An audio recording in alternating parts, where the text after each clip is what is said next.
Good day, I'm Marshawn Chrysler, and this is WAJ News. These are the week's top stories. The City of Jackson's Department of Public Works has completed paving a number of streets. Those streets are Oak Glen Place, Shadow Cove, Redwood Drive, Dogwood Trail, Sycamore Street, Spencer Drive, Inglewood Street, Old Poplar Road, Mayfair Drive, Harwin Place, Holly Hill Drive, Elton Woods Drive, Saratini Drive, and Misty Cove. The Public Works Department is also moving forward with a comprehensive project to repair utility cuts across the city. In related news, the City of Jackson will open sealed bids on November 17, 2015 at 3:30 p.m. in the Jackson City Hall for a self-contained pothole patching machine. This machine will be used to repair potholes throughout the City of Jackson. We're joined today by Public Works Project Manager Lacey Reddix to discuss the latest developments with the Infrastructure Master Plan. Welcome to the studio, Ms. Lacey. We're so glad to have you. What we do here is we tend to let our guests to just come as you will. Just talk a bit about the Infrastructure Master Plan and kind of inform the viewers about the importance of it and what we're doing right now. Okay, so the Infrastructure Master Plan, of course, came out of the 1% sales tax legislation that was approved in 2014. I think most citizens already know that we have year one underway, and one of the biggest things that we want to drive home right now is that 30 of those projects require design work, and we're picking firms to do design right now. So that's the process we're going through. So 30 projects going through design. We have an Infrastructure Master Plan program manager that we're trying to we have an RFP out to fill that position. We also have a comprehensive drainage study that's a part of our year one plan, as well as urgent need projects that we want to get going. So out of those 30 projects, we've already picked a few projects, or we have consultants that we would recommend for Brook Hollow Place, which is a drainage project, Eubanks Creek, which is a drainage project as well, Eastover Drive, which is a water line project, or upgrading a water line from a 2-inch, 4-inch line to an 8-inch line so that it meets the fire department requirements. And then also Hanging Moss Bridge.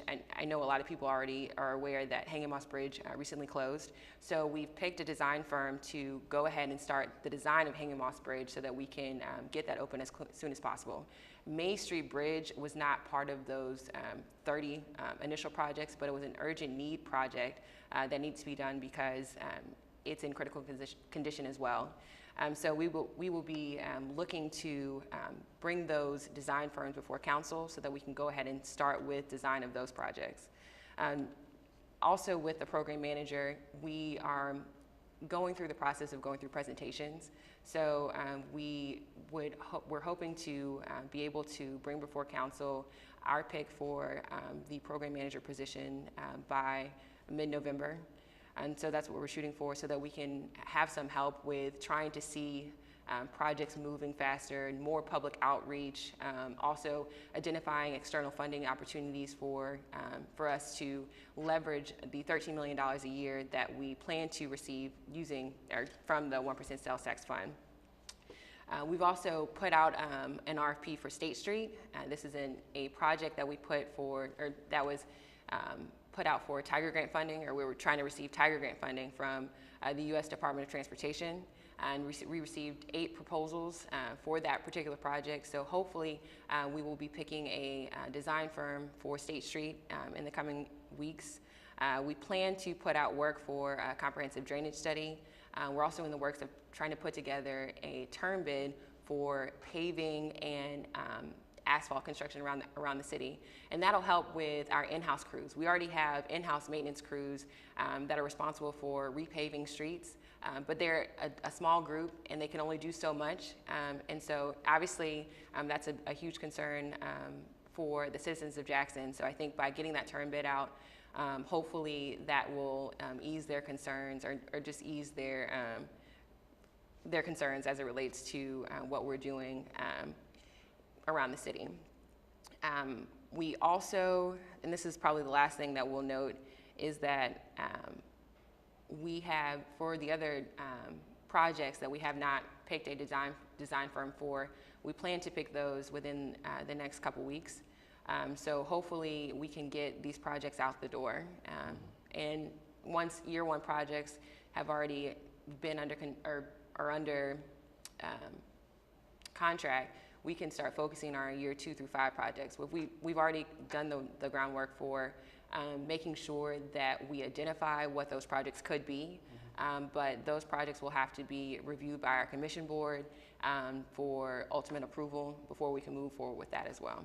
Sure. Well, I can honestly say you are making a lot of progress, and certainly I know the viewers appreciate that. One of the questions we get often, and maybe you can speak to this, when we say words like infrastructure, we know that's all inclusive.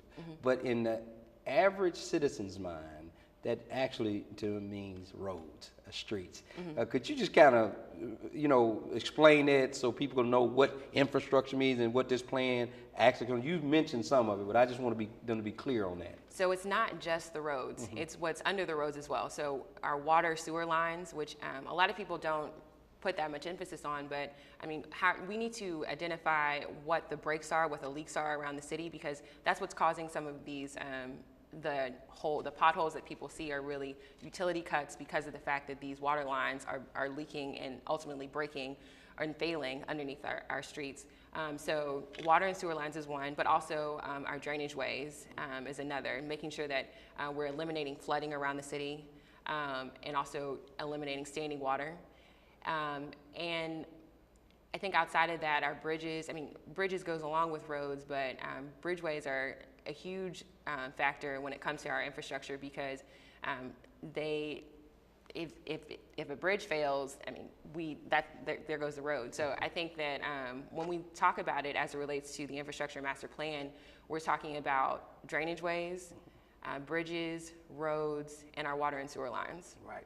And that's good to know, because, and I know viewers will say too that, yeah, I kind of figured it was just more than roads, but I know that's what people emphasize, and I know the streets are a big problem in the city of Jackson, but it's certainly interesting to note that at the end of the day, if you don't get the water and sewer lines fixed, you're going to tear up the roads that you fixed already. So it just makes sense to get those, that infrastructure piece underneath the roads fixed prior to going over and fixing the roads. So that's so important. Look, we could discuss this for hours, quite frankly. We're definitely going to get you back in the studio, Ms. Reddix, and have a very comprehensive discussion about the infrastructure master plan, because so many people, as you know, in the city of Jackson are very much interested in this part of the city works. And so at the end of the day, we're glad to have you in the studio. Thank you for what you do for the city of Jackson and for the citizens and making our roadways and right-of-ways safer. So thank you so much for being here today. All right, thank you. All right. We'll be right back with WAJ News. AmeriCorps strengthens communities and develops leaders through community service. Are you ready to make a difference? AmeriCorps allows you to use your energy and talents to help others while earning money and gaining job skills. If you are age 18 or older, AmeriCorps is waiting for you. Welcome back to WAJ News. Don't miss your opportunity to be part of history. The USS Jackson will be commissioned on December the 5th in Gulfport, Mississippi. The USS Jackson is an independence variant of the Littoral Combat Ship class. This is the first ship named after the capital city of Mississippi. This historical event is open to and free to the public. To attend, email ussjacksoncommissioning@gmail.com and request tickets. The city's annual Christmas parade will be held Saturday, December 12th at 1 p.m. The event is co-sponsored by the Salvation Army. This year's Grand Marshal is Sunday Best winner and Jackson native Dathan Thigpen. Applications are being accepted from all who want to participate. This year's entry fee is a donation of at least 10 personal care items for senior citizens. All items will be donated to the Salvation Army's Senior Angels. The items can be dropped off at City Hall. If you have questions, please contact Ashley Drummer at 601-960-1084. Residents in Ward 3 can take part in the Native Tree giveaway and a workshop. The event is set for Friday, November 6th from 10 a.m. to noon at Golden Key Community Center, located at 3450 Albemarle Road. It's sponsored by the City of Jackson, Keep Jackson Beautiful, and the Mississippi Urban Forest Council. Residents will have an opportunity to learn about Jackson's tree canopy study. The study found that Ward 3 has the least amount of tree canopy compared to other wards. For more information, contact Alicia Crudup at 601-960-2334. This year's ADA Day was a huge success. Hundreds of people attended the event. that's designed to provide information about invaluable resources for people with disabilities. It's great. It's great. We get out and talk to the folks. The folks get to see us. We are a state agency. Our goal is to help individuals with disabilities find employment. So it's good that we can get out, talk to them about employment opportunities as well as the services we provide. Project READ is an initiative of the City of Jackson designed to support school success for children through early reading and writing skills. The project was launched in the city's 3 child care facilities in January 2014. Here today to discuss the initiative is Ms. Patricia Phillips. Ms. Phillips, welcome. Thank you. Glad to have you in the studio, and we just want you to sit back and relax and just kind of come as you will to talk about Project READ and how it came about, and then some of the programs and certainly initiatives that for the betterment of our children. All right, thank you. You're welcome. The initiative actually came from our mayor, which I think was a wonderful thing because he saw the need to have children going into elementary school and our kindergartens prepared to read. Statistics has shown that if children are not efficient in their reading by 3rd grade, then the possibility for success in reading decreases greatly. So the initiative has us in place to prepare children to read. So the curriculum that are used in the Child Care Center is interactive. The teacher and the child interact as they go through a lot of phonemic awareness, because as you're aware, if children can't sound out letters and recognize letters and put blends together, then there's no way to formulate words and be able to read. So our curriculum does all that, and it does it in a relaxed setting for the children that the children enjoy. It engages each child, it engages the teachers, and we're doing this at 3 child care centers. We began this the 1st of February of this year, and we had children at our graduation, 55 children. We graduated from the city of Jackson, and there was a 20% increase in their literacy skills as they went into the elementary schools. We have unofficial reports where the children are doing very well, children that came through our program. We went one further, and during the summer, because the retention rate for things that children are learning over the year kind of decreased, so we did an enrichment program where we reinforced those same skills, the alphabet recognition, the sounds. There are gestures that go with the letter recognition and the sounds, and that's the part that the children seem to enjoy a lot. They have that time with the teacher doing circle time, and then we stretch it to the part where they go to one-on-one in the tables, and they also reinforce those letters and sound. The City of Jackson also, we have tutors that are working with our children, because everybody learns at their own pace, and we understand this, so that there are tutors that go in and work with those children that need some more strengthening. We also incorporate our literacy, because it's more literacy. Literacy is our focus. Our program is called Project READ, but the literacy is the focus. So within our child care centers, each room is broken down into what's called learning centers. And within these learning centers, we enforce literacy there, and we encourage the parents that once you go home with a child, the best way for a parent to support a child's reading skills, or for a child to see the parent reading. It doesn't matter what it is you're reading. It could be a comic book, a newspaper, whatever you enjoy reading. It's just to instill that joy of reading in children, so that they will realize the importance of being able to read well. We are doing it very successfully in our child care centers with the curriculum that we have. And part of my reason for being here today is to invite the community. We invite the community to come out, child care centers or other programs that are there, to come out and see what it is we're doing and what's working for us. If you need to enrich the language art skills within your child care center, you can give me a call, set up an appointment. You can come out and observe our children, practicing this program and seeing how it works for us, because it does work for us. Fantastic. That is such an awesome program. Let me commend you again for the work and efforts that you're doing in terms of promoting literacy in our community, and certainly particularly for our young people. We know how important it is. The data shows and statistics shows that it is certainly a correlation between 3rd grade reading and the prison pipeline. And so we know that we have to have our children at a high literacy level by the time they get to the 3rd, 4th grade, so they can avoid that future, that dismal future, being incarcerated. So I know I'm excited about it, and I know the viewers are excited about it. And I'm sure one of the things they would like to know is how do they contact you for more information about the program? I work here at the Metro Center, and if all else fails, you just come to the front desk and they will guide you to me. But my line number is 601-960-0425. Excellent, excellent, excellent. Is there any other information before we close out this segment that you would certainly like to present to the viewing audience? To encourage you to just come out and see.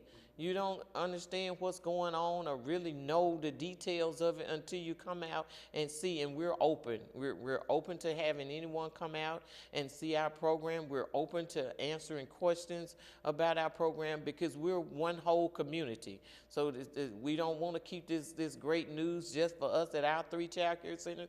We want everyone to be involved. So whenever, whatever works for you, whatever is convenient, just give us a call. Well, it's commendable that Mary Arbor is certainly promoting this program. Yes. I certainly think you agree with me that there is a certain benefit to having the first educational administrator, yes, now being the mayor, yes, because you expect these type of programs to be part of the fruits that he would bear. So hats off to Mary Arbor, hats off to you and your entire organization at the Department of Human and Cultural Services. We really appreciate you being our guest today. You've done a fantastic job sharing a lot of very helpful information, and I know the viewers appreciate it. So we'll be encouraging you to come back, yes, to talk more about your program in the not so distant future. So thank you so much again. Thank you for having me. We'll be right back with WAJ News. Hi, I'm Mayor Tony Arbor. And I'm Jackson Police Chief Lee Vance. Here in the city of Jackson, we recognize that you're our #1 crime-fighting resource. So we're providing you with a tool to help us respond to criminal activity in a timely manner. Tip 411 allows residents to text or submit crime tips. Your name is not important, your information is. Officers will receive your messages and react in real time.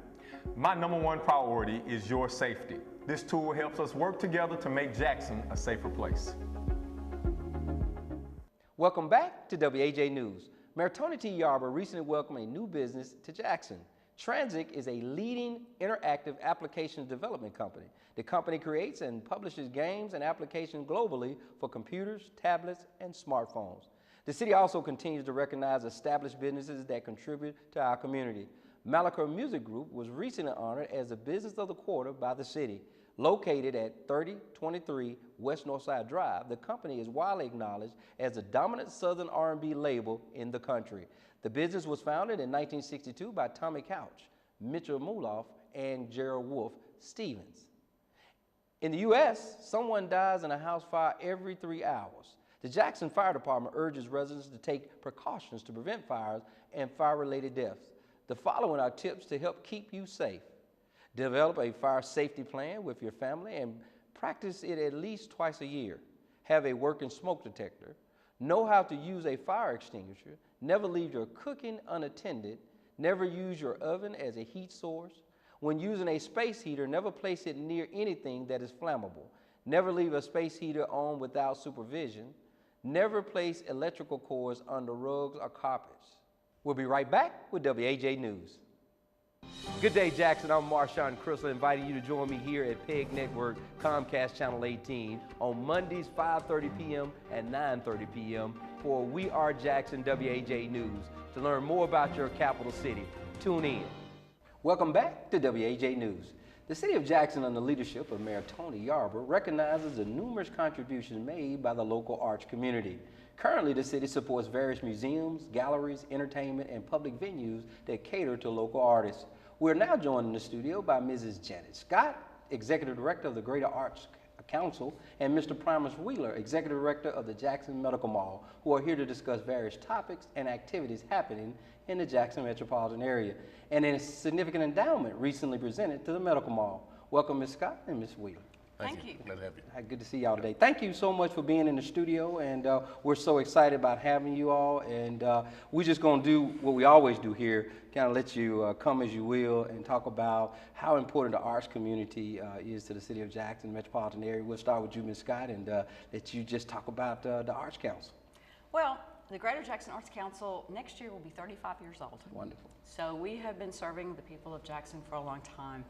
And our main mission is to celebrate diversity and to reach those that art usually does not get to.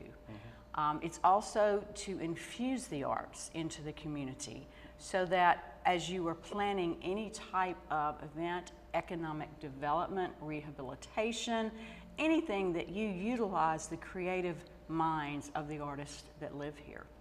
We have just recently been given a grant also, not quite as large as what Promise received, but it is a substantial grant, and we are now embarking on what we call the Quality of Life program.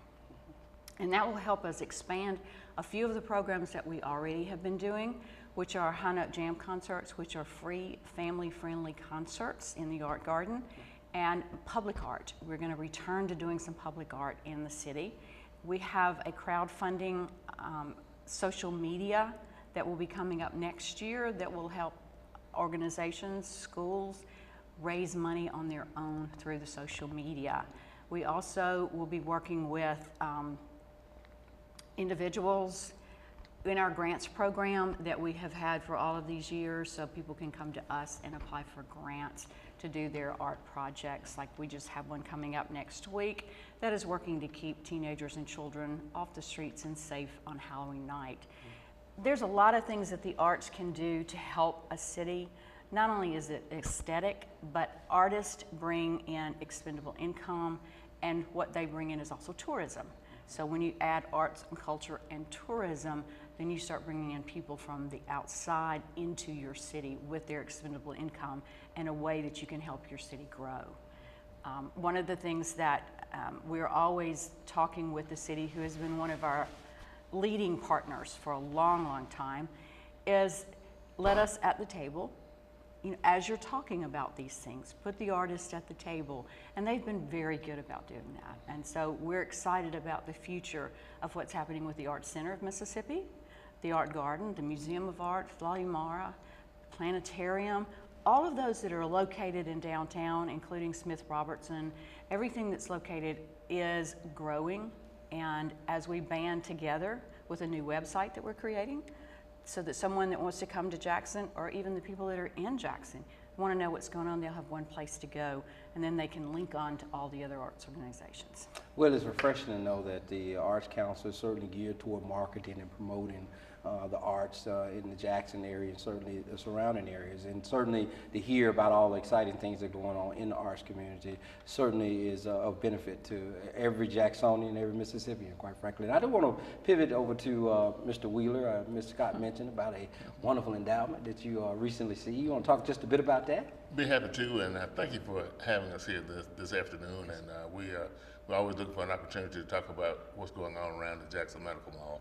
I start by just talking a little bit about the Medical Mall. It's a 501c3 nonprofit. It was created in 1995 as Dr. Shirley's vision, and we're 20 years old this year. And we started with a dual mission: number one, to do healthcare for the underserved, and also to do economic and community development. So for the last 10 years, we've been really involved in redeveloping the community around the mall, working outside the fence, if you will. And we were busily doing that work, and we kept wondering why we weren't making a lot of head of steam with it. We talked about creating homes, affordable housing, new businesses, but it just wasn't jump-starting the way we thought it ought to. So we started looking around for opportunities to infuse other kinds of programs into what we were doing, and we stumbled into the Art Place grant, and they actually have a grant called a Community Development Investment Grant. And so over 200 applicants applied for that grant, and 6 were actually awarded. We were one of the 6, and it's a $3 million 3-year grant. And we're so happy this time that we'll be getting a grant that you don't have to build the airplane and fly at the same time. So it's a very involved process, and so the end result should be that we will start to infuse art and culture into our developments. And so we'll be creating places where folks not only live and work, but they'll have an opportunity to play and shop at the same time. So that's what the arts gives you, the opportunity to put those into your developments. And so you start to really infill your community back again with folks who are going to be there after 5 o'clock. Because right now in the medical mall district, when folks are working at most of the institutions, they go home at 5 o'clock and never come back until 8 o'clock the next day. So this will give us an opportunity to totally recreate this environment so that it's friendly to families and artists. And I always joke about when we hire an artist to do one of our events, we beat them up, make sure that we don't pay them any more than we can pay them. And since I've been involved in this for 6 months, I know the value of taking care of the artists and the value that they bring to the table. So we're excited about this, and it will be a great opportunity for us to get art and culture back into our community there. Well, again, I'm very impressed about the things that you all have shared here today. I'm impressed with both of you all's leadership. I know the arts community is in good hands, and it's really refreshing, again, Mr. Wheeler, here that the Medical Mall sees the value of the arts community. My hat's off to the board of directors for their leadership and your leadership as executive director. But we're going to definitely have you all back in the studio in the very near future to talk more in detail about the arts venues throughout the city, your program as it develops, Mr. Wheeler. We could dedicate an entire show just to the arts community. And Mary Arbor, from my understanding, is very, very committed to the arts community. And it's really good to know that we have an executive leader who's certainly promoting the arts. So thank you all again for being in the studio, and we'll definitely have you back real soon. We'll be right back with WAJ News. What a day, what a day. Time to go. Let's make haste. Not a second to lose, not a moment to waste. A big cat, a great ape, and a sleepy giraffe. Don't stop now, time to go. Let's make smiles and share laughs. Time with mom, fun with dad. That's a cougar, it is. Snap a pic with the fam. What a day to be kids. Lots more stuff to explore. We'll soon be on our way. Let's get cool souvenirs to remember the day. Hit the carousel now. Let's go round and around. Hey, what's under the glass? Oh, and look what I found. Frozen drinks to cool off, and if that's not enough, a fun water slide and a cool splash pad and stuff. Look at that, here we go. We can ride on a train. I don't know about you, I've got zoo on the brain.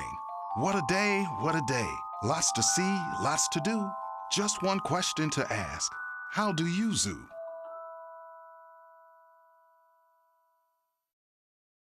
Welcome back to WAJ News. The Department of Public Works Pothole Patrol continues to make daily rounds to address problems on city streets. Now the public can get a list of streets getting repaired each day. Just visit the city website at www.jacksonmiss.gov to find out if your street is on the list. Residents are encouraged to call 311 to report a pothole. Now let's turn our attention to Dr. Timothy Quinn with Healthy Jackson. Today what we're going to do is we're going to talk about the flu shot. Now a lot of people think if they get the flu shot, they're going to get the flu. That is not true. The deal is you can get the flu, but you won't get it from the flu shot. Now the flu shot is basically a vaccination. And every year the CDC works with other organizations to come up with the ingredients for the flu shot of the current year. They work on it the year before based on the most common strains of the flu virus isolated the previous year. So they come up with the vaccination. And basically what the vaccination is it's the antigens that are part of the coat, the viral coat of the flu virus. And it does not have the infectious parts, it just has material, from the coat so that when it's injected into the body, the immune system will recognize it and we will build build up our immune system, build antibodies so that we can fight it off. So if we come into contact with the flu virus, after you get the shot, then there's a good chance that you probably won't get the flu because you can fight it off. Now, it usually takes about 2 weeks for your body to build up the adequate immune response to fight off the flu. So let's talk about some ways that people can get the flu shot after they get the flu shot. Well, one way is, let's say you get the flu shot and the length of time, which is 2 weeks, you don't have that opportunity because you come into contact with someone with the flu right after you get the shot before your body has time to build up the immune response. Well, you can get the flu. Even though you had the flu shot, you didn't give, the shot was done too late so that you didn't have an opportunity to build up that immune response so you could fight it off. Another way you can get the flu, when you get the flu shot is maybe you're someone who's severely immunocompromised. Maybe you have some type of chronic medical condition like kidney disease or, heart disease or diabetes or HIV, or maybe it's someone very elderly where their immune system is not quite as equipped to build the adequate response. So even though you get the flu shot, you did not build up the immune response. You come into contact with the flu, you can get the flu that way. Or maybe the strand this year is so different from the strand last year, which can happen through mutations. Even though you get the flu shot, you're exposed to a different strand of the flu, and you can get the flu that way. But let me say it again, you do not get the flu from getting the flu shot. It's just, the flu shot is just a way to protect you, but it can't make you worse. Now, there are some people who can get a little runny nose and sore throat and a little bit of a body ache as a side effect of the flu vaccination, but that's pretty rare. Now, you also need to discuss with your provider or if you go to a local pharmacy to get the flu shot if you're allergic to eggs or any other allergies. That way they can accommodate and make sure you're safe. But the bottom line is the flu shot is very important because, a patient asked me the other day, say, are you going to get the shot, Dr. Quinn? Because, you're young and pretty healthy. But the deal is, if you get the flu, even though you might be somebody that's a little bit younger and healthier, you're still going to be around other people that might not be quite as strong in their immune system. Maybe around elderly people or sick people, or like me, I'm around sick people every day. So if I get the flu, then I'm a potential carrier to expose other people to the flu. So, for everybody out there in the listening audience, go ahead and get the flu shot. The flu shot is not going to make you get the flu, okay? And also, if you get the flu shot, then you have a better chance of not getting the flu. Even if you're somebody that's, young and healthy, as I said, you might get the flu and fight it off in a few days and good to go. But then there's a chance that you could, expose people in your family, like your parents that are maybe older, people on your job that might not be quite as strong, or even your children. And children's immune systems, especially very young children, they're not as strong as, people that are, teenagers and adults. So you're putting your children at risk. So you're putting your community at risk. So it's so important that everybody get that flu vaccination. And that way, if you come into contact with the flu, you have a better chance of fighting it off, and you don't have to suffer and miss those days of your wonderful job. You can continue to go to work every day and be productive. Hopefully this has been helpful, and we will continue to bring the good information to keep our great city healthy. Thanks, Dr. Quinn. We'll be right back with WAJ News. Good day, Jackson. I'm Marshawn Chrysler, inviting you to join me here at PEG Network, Comcast Channel 18, on Mondays, 5:30 p.m. and 9:30 p.m. for We Are Jackson WAJ News. To learn more about your capital city, tune in. Welcome back to WAJ News. The City of Jackson is urging Jackson citizens to sign up for the Emergency Alert System Code Red. The system informs you about emergencies and provides other alerts, including boil water notices and evacuation notices. Just visit the city's website at www.jacksonmiss.gov and click on Code Red. Help to keep our city streets safe by using Tip 411. Tip 411 allows residents to text or submit tips to police anonymously. All you do is simply text your tip to 847-411 and begin the message with JPD. Remember that residents can submit a request for City Services 311 initiative. 311 provides access to city services and city information. The Service Center allows requests for all non-emergency city services and is available to residents, city businesses, and visitors. Well, that's going to do it for this edition of WAJ News. We Are Jackson News for everyone here. Thank you for watching WAJ News. I'm Marshawn Chrysler. Good day, Jackson.